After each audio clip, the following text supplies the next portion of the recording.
વલસાડ જિલ્લાના વાપીમાં બની રહેલા રેલવે ઓવરબ્રિજનું કામ છેલ્લા 4 વર્ષથી બંધ છે। આ મુદ્દે યુથ કોંગ્રેસે અનોખો વિરોધ પ્રદર્શન કર્યું। ઝંડા ચોક ખાતે અધૂરા પિલરોને લીંબુ મરચા બાંધી પૂજા વિધિ કરીને નજર ઉતારવામાં આવી। યુથ કોંગ્રેસના કાર્યકરોએ સૂત્રોચ્ચાર સાથે વહેલી તકે કામ પૂર્ણ કરવાની માંગણી કરી।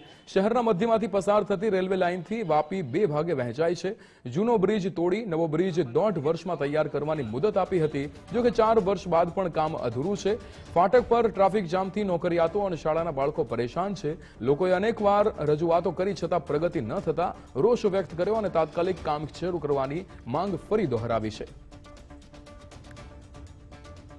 વલસાડ જિલ્લા યુવા કોંગ્રેસ દ્વારા આજે જે વાપીનો ઓવરબ્રિજ છે જે 1 જાન્યુઆરી 2023ના રોજ તોડવામાં આવ્યું હતું અને 1.5 થી 2 વર્ષના અંદર કામગીરી પૂર્ણ કરીને પાછું ચાલુ જનતાના સમક્ષ મૂકવાના હતા, પરંતુ આજે 3 વર્ષ પૂર્ણ થઈને ચોથો વર્ષ બેસતું થયું છે પણ હજુ સુધી કામ જે કાચબાની ગતિએ ચાલતું છે। તો અમને એવું લાગ્યું કે આ બ્રિજને નજર લાગી ગઈ છે, તો એના માટે અમે આજે પ્રાર્થના કરીને નજર ઉતારવાનું અને પનોતી ભગાવવાનું પ્રાર્થના કરવામાં આવી। તેથી હવે આવનારા દિવસોમાં જે કાચબાની ગતિમાં કામ ચાલતું હતું એ ઝડપથી ચાલે અને જે સમસ્યા લોકોના વચ્ચે છે એ પૂર્ણ થાય। આજરોજ આ બ્રિજને વાપી ઓવરબ્રિજને ચોથું વર્ષ બેસવા જઈ રહ્યું છે। સમગ્ર વાપીની જનતાને જે 1.5 વર્ષમાં સમક્ષ મૂકવાનો વાયદો કરેલો એ વાયદો આજે જૂઠો થયો।